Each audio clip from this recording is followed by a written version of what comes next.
Soy dramaturgo y actor, y como tal vivo de las representaciones, de esa mentira creíble que es la ficción. Hola.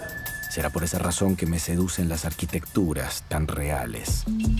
Diseño, ciudades, estilos, historia. Si hay un rasgo que todos destacan de Odilia Suárez, es su personalidad. Definida, imponente, persuasiva.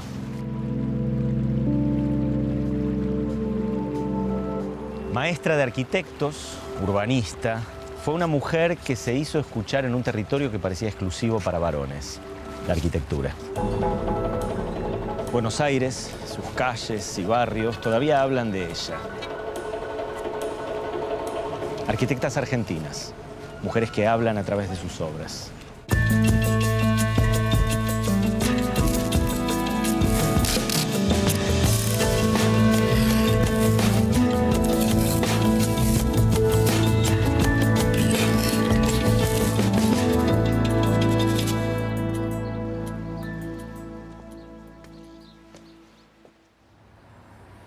Odilia Suárez, una de las urbanistas argentinas más importantes del siglo XX, describía al urbanismo como un intento de ayudar a las ciudades, esos conglomerados humanos gigantes, a encontrar las soluciones que más les sirvieran, para que funcionaran mejor.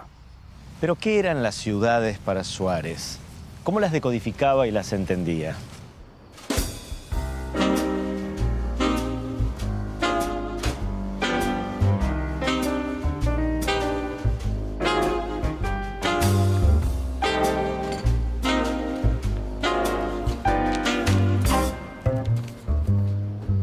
Odilia Suárez era cordobesa. Nació en 1923 en Villa María y estudió en la Escuela de Arquitectura de la Facultad de Ciencias Exactas, Físicas y Naturales de la Universidad de Buenos Aires. Se recibió en 1950 con medalla de oro. Así empieza la cosa. Vamos a ver cómo termina. Suárez planificó, diagnosticó e intervino sobre los ritmos de varias ciudades. Pero su mayor obsesión desde el principio fue sin duda Buenos Aires. Hola. ¿Cuánto tardó en interesarse por esta ciudad? Mientras rendía las últimas materias de la facultad, la joven Odilia Suárez colaboró en el análisis de los usos que se le daban al suelo de la capital federal y el Gran Buenos Aires. Suárez se formó con uno de los fundadores del Grupo Austral, la mítica vanguardia de finales de los años 30, Jorge Ferrari Hardoy. En 1953 se ganó una beca para estudiar con uno de los grandes arquitectos de la modernidad, el estadounidense Frank Lloyd Wright, y viajó a Arizona a conocerlo. Frank Lloyd Wright adhería a las ideas funcionalistas de la época. La utilidad práctica de un edificio debía determinar su estructura. Pero también investigaba la relación particular entre una construcción y el medio que la rodeaba. Wright había diseñado unas casas suburbanas muy abiertas al paisaje, de ladrillo y con formas distintas a las tradicionales. Se las conoce como las Prairie Houses, casas de la pradera.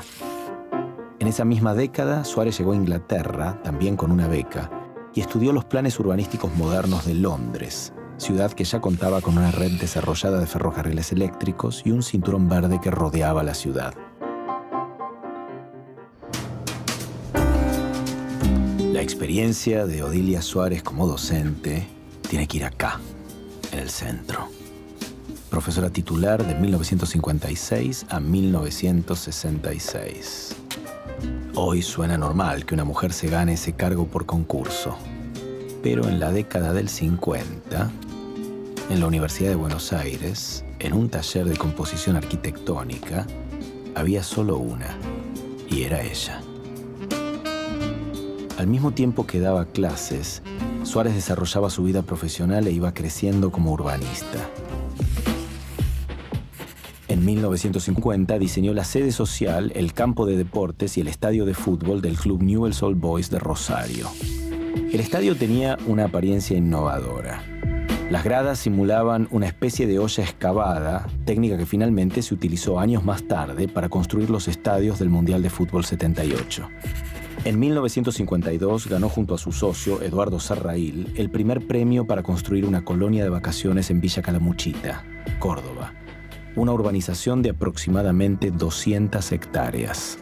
Y en el año 1958 estuvo a cargo de un proyecto para levantar un barrio para 20.000 habitantes en la zona porteña de Casa Amarilla, en La Boca. Ninguno de estos proyectos se realizó. Odilia Suárez era una mujer que no solo brillaba en un terreno que generalmente ocupaban varones, sino que además los formaba en sus clases. Cátedra de Composición Arquitectónica, Talleres Verticales. Ese era el nombre de la materia, pero todos le decían el taller de Odilia. Entiendo que fuiste alumna de Odilia en el famoso taller de Odilia. ¿Cómo fueron esos años y cómo era esa Suárez docente? La incidencia de Odilia en la formación de muchos profesionales yo creo que fue importantísima. Primero por la apertura. De ahí salieron arquitectos, salieron planificadores, salieron gestores públicos, salieron personas que a lo largo del tiempo fueron muy representativas de nuestra vida profesional. El primer secretario de Cooperación Internacional que tuvo Alfonsín, el arquitecto Janowski, pasó por ese taller. Los principales investigadores que tenía el Centro de Estudios Urbanos y Regionales pasaron, Derbez, Fiche, todos ellos pasaron por el taller de Odilia. Yo creo que tenía esa, por un lado, esa transmisión sobre la pasión por el hacer y después esa búsqueda sobre cada alumno, sobre el alumno en general, de las diversidades, de que no son campos estancos, de que se van con el tiempo perfilando personalidades, desarrollos, etcétera, y que eso ha sido, creo yo, valiosísimo para las generaciones que pasamos por ese taller. No digo que fue el único, pero yo tenía clarísimo cuál era el perfil de Odilia y quería hacer ese taller, digamos. Y además que era la mañana, fundamental, no era la noche. Te venía mejor. Me venía también, bueno, porque yo a la mañana era muy dormilona. Dije, si yo duermo a la mañana no voy a perder la mitad del día. Había diferentes razones de peso para que el taller fuera tan prestigioso. El nivel académico, el espacio de discusión que generaba, el pensamiento moderno de Suárez que aparecía en las clases y en las técnicas proyectuales, su humor y la exigencia. Pero lo más importante era eso que se reproducía en los pasillos entre los alumnos. El taller de Odilia tenía mística.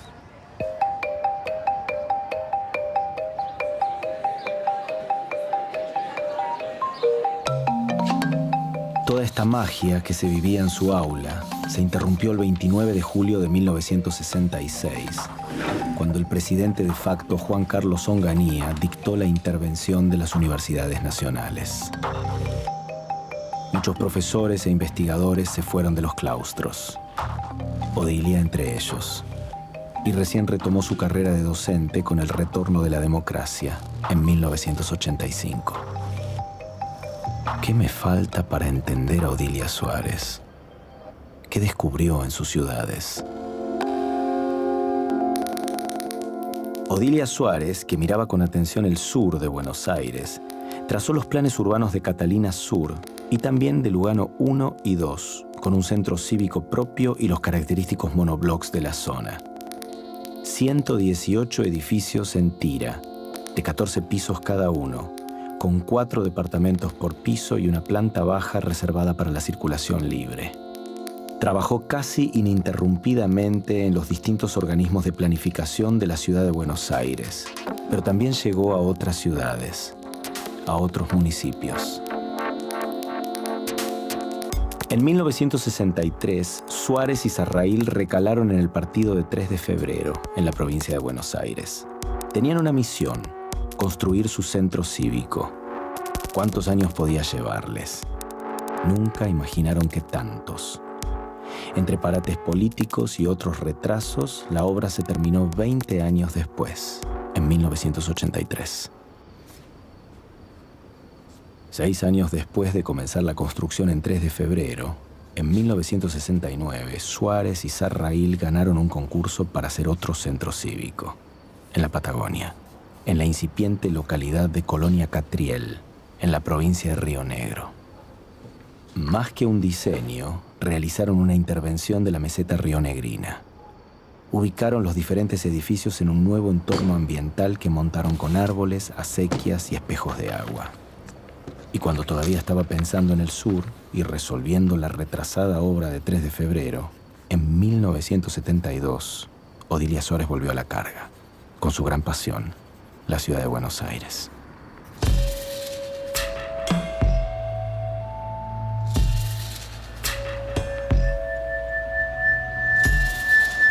Suárez redactó junto a un equipo de profesionales el primer código de planeamiento urbano.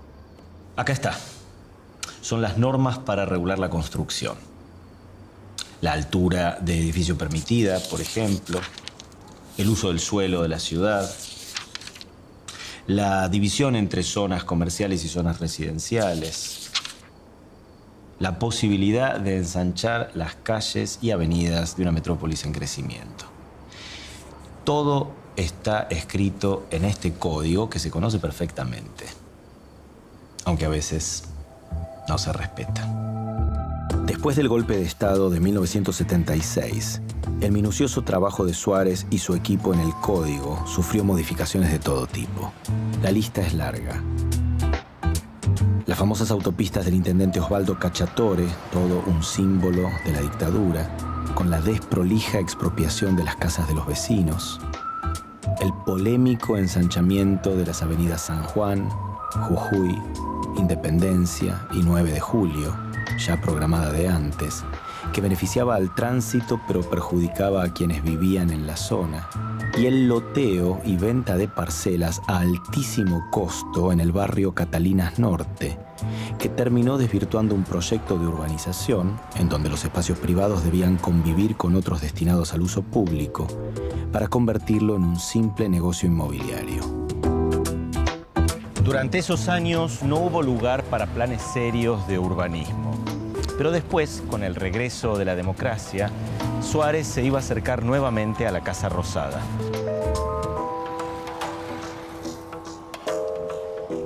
En realidad fue convocada para contestar a una pregunta. ¿Qué pasaría si, y no se trataba de un juego especulativo, sino de un proyecto concreto, qué pasaría si se trasladara la capital federal de la porteña Buenos Aires a Viedma, en Río Negro, y a su ciudad gemela, la bonaerense Carmen de Patagones? De eso se hablaba en Casa de Gobierno en el año 1986.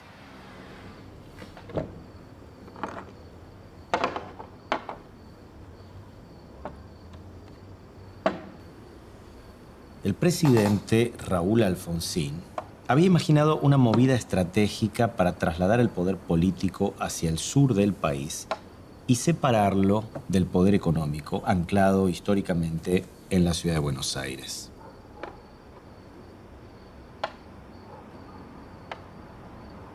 Quería balancear las fuerzas a lo largo de toda la Argentina.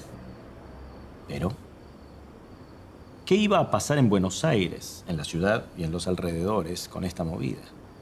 Esa era la tarea de Odilia Suárez. Analizar cómo impactaría en la región la pérdida del lugar central en el mapa político de la Argentina.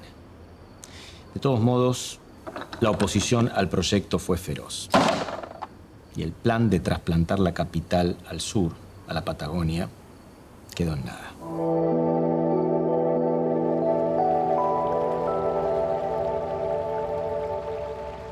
Se dice de ella que tenía actitud frente a las dificultades, que sostenía su independencia de criterio, que era irónica, que era polémica en los debates, que irradiaba fuerza.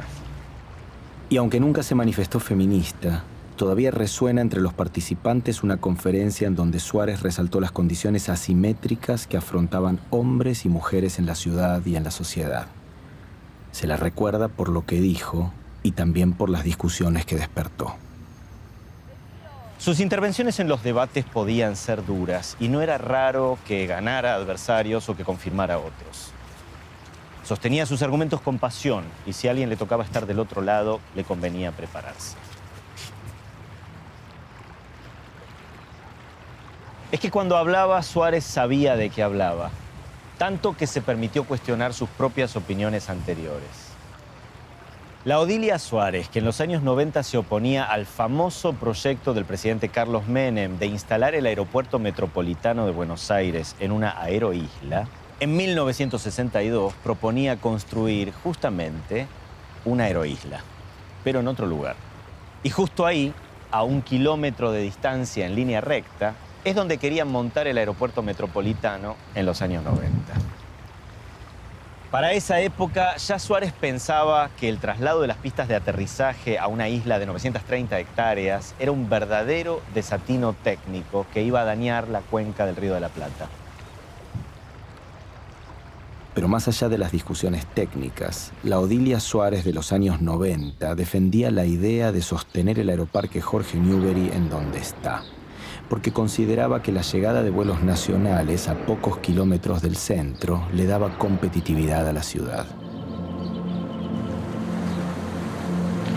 Suárez ponía el foco en ese flujo constante que el arribo de pasajeros del interior produce en el microcentro porteño, a corta distancia del aeropuerto. Aseguraba que el centro de la ciudad, su vitalidad cotidiana, ese movimiento incesante de personas de adentro y afuera de la gran urbe, era una de las claves que convertía a Buenos Aires en una de las ciudades más importantes de América Latina. Y advertía que los canales de comunicación con él afuera cumplían un papel fundamental en el mapa de la capital argentina. Por eso le daba tanta importancia al aeropuerto. Y acá, sobre la orilla, a la entrada por el río, a través del puerto de Buenos Aires. A Suárez le importaba mucho la relación de la ciudad y las cuencas hídricas, en especial la zona costera del Río de la Plata. Se oponía como pocas al proyecto binacional del puente Colonia-Buenos Aires, que iba a unir las costas argentina y uruguaya a través de una larga carretera sobre el río. Y no solo por el efecto dañino que podía provocar en el río, sino también porque consideraba que iba a perjudicar la actividad portuaria. Odilia Suárez pensaba todo el tiempo en las ciudades e insistía en marcar que el paisaje cotidiano de la capital, sus complejidades y problemas, solo se podían modificar si se desarrollaban planes que llegaran más allá de la General Paz. Pero también sabía que había otras variables para estudiar. Las reglas para la edificación, la cantidad de espacios destinados al verde, el desarrollo de los barrios y el tránsito. Fue una de las primeras en señalar que una ciudad que crece al ritmo de Buenos Aires necesita reorganizar el tránsito. Estaba preocupada por la cantidad de autos que circulan por las calles. ¿Y quién no, no? Creía que a Buenos Aires le faltaban por lo menos 2 líneas de subterráneos. Una que recorriera la avenida Alem y Paseo Colón y otra la avenida Belgrano. Y justo al borde de Puerto Madero, Suárez había imaginado una autopista ribereña sostenida por columnas para quitarle tránsito pesado a la capital. Puerto Madero todavía no existía. ¿Cuándo empezó Odilia a pensar sobre esta zona de Puerto Madero? ¿Cómo estaba pensado originalmente esto? Bueno, tanto Odilia como Eduardo, su socio, fueron convocados por los estudios a los que le habían encargado una reflexión sobre la ampliación del área central, finales de la dictadura, ¿sí? Todavía gobierno militar. Y bueno, le piden a ellos que por su métier hagan de cuenta que son como consejeros, porque ellos plantean que ellos siempre han sido institucionales. Entonces, que van a hacer ese trabajo, y me acuerdo de la frase, vamos a hacer este trabajo en la medida que lo que opinemos nos guardamos el derecho de publicarlo, estén o no ustedes de acuerdo. Claro. Ese fue el principio del contrato para realizar el trabajo de análisis sobre la posibilidad de expansión del área central. Pero yo creo que el trabajo fundamental para saber qué era lo que había que pedir, o sea, en términos de programáticos, nace de ese estudio. La idea de que acá, en principio, tenía que haber actividades centrales, comercio, oficinas, hotelería, etc. No vivienda. Lo que había que garantizar es mantener ese dinamismo dentro de la cabeza de la ciudad. Puerto Madero empezó a modificar la normativa y ha incluido viviendas dentro de su programa, digamos, una cuestión de ajuste del programa original. Entonces entiendo que hubo dos momentos de la participación de Odilia en Puerto Madero, ¿no? Uno cuando hacia fines de los años 70 diseñó ese estudio, ¿no? para ver cómo se podía aprovechar y qué tenía que ser esta zona, y luego en los 90 que participó directamente en las bases de la licitación para el llamado concurso para renovar la zona. Efectivamente. Creo que están ligadas esas dos cosas. Sin ese estudio previo... Hubiera sido imposible diseñar esas bases. Hubiera sido imposible ese proceso con las bases, donde había sido realmente siendo exhaustivo, sobre todo particularizar cuáles eran las necesidades y darles dimensión a esas necesidades, o sea, para cuánto se necesitaba de cada cosa. Cuando finalmente a principios de los 90 se lanzó el concurso para la planificación de Puerto Madero, Suárez trabajó como asesora de la Sociedad Central de Arquitectos junto a su colega Heriberto Allende. Y si se puede decir que Madero resultó un éxito en urbanización, sin duda fue gracias al programa que diseñaron. La clave fue el equilibrio, ni demasiado cargado ni demasiado vacío, y con zonas residenciales y comerciales para que se convirtiera en un barrio, el barrio más nuevo de la ciudad de Buenos Aires. ¿Cómo era concretamente la Odilia urbanista y qué significó el plan regulador? Bueno, Odilia dedicó, creo, un intenso desarrollo, tiempo y energía a la planificación urbana. Y formó parte de nuestro, creo, principal proceso de planificación urbana en la ciudad de Buenos Aires, que fue la oficina del plan regulador. Hubo un pensamiento holístico sobre el conjunto de los problemas de la ciudad, las definiciones más grandes y en términos regionales, algunas ideas sobre cómo podían ser la extensión de Buenos Aires, cómo debía organizarse accesos, etc. Y después los proyectos particularizados, o sea, aterrizaban en el territorio. Sanear el bañado significaba después poder hacer obra pública sobre eso, reservar tierras para que haya trabajo. Se reservó una buena porción de esas tierras en el código para actividad industrial. El sur tuvo una inversión enorme, intelectual, proyectual, etcétera, económica. Yo creo que fue un pensamiento planificador de gran excelencia y con consecuencias muy importantes para la ciudad de Buenos Aires, buenas. Hoy día tenía una frase sobre el código que a mí me encantaba. Bueno, dice, mira, pasan dos cosas. O aumentás la constructibilidad o cambias las funciones. Alguna de las dos cosas tienen que pasar porque la ciudad cambia. Y es cierto, una de las dos situaciones ejerce presión sobre las otras.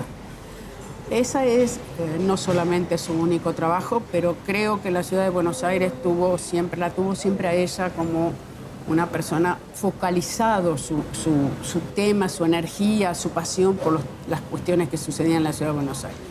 Yo creo que era un pensamiento sostenido realmente en un esquema planificatorio de la ciudad. El norte, con una clara decisión de constructibilidad y residencialidad. El sur, saneado y con la posibilidad de construcción de vivienda social, con financiamiento, con industria, con empleo.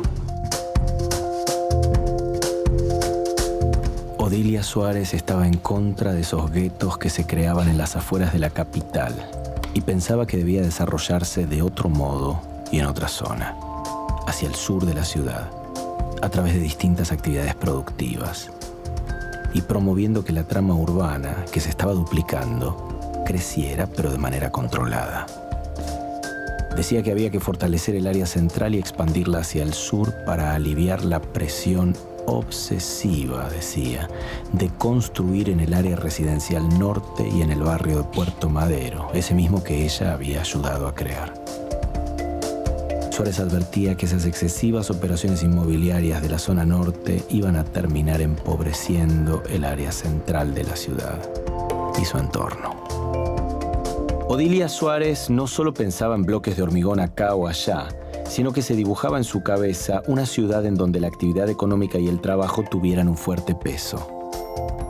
es que el urbanismo, tan asociado a la arquitectura, es también el cruce de miradas sociales, laborales y productivas que ayudan a definir y ordenar una ciudad. A lo largo de su carrera hubo emprendimientos urbanísticos que pudo realizar y otros que quedaron en ideas. Ella decía que a los planes generales se les criticaba siempre que nunca llegaban a realizarse. Sin embargo, defendía el valor de pensar la totalidad de la ciudad, que es mucho más que el diseño de varios edificios. Trabajó en Mar del Plata, Bahía Blanca,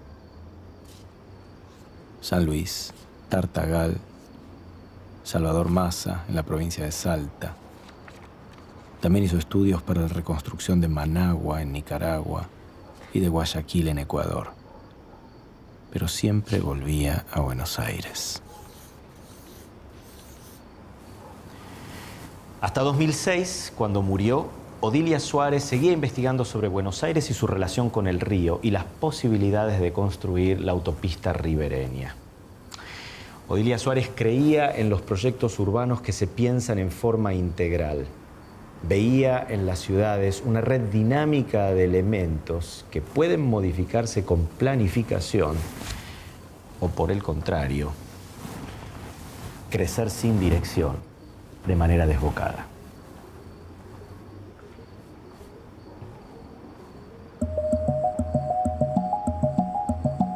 Para Odilia Suárez, ahí estaba la clave, en planificar, pensar y proyectar la ciudad. Porque, como ella decía, el futuro es un camino que no conviene transitar con los ojos vendados.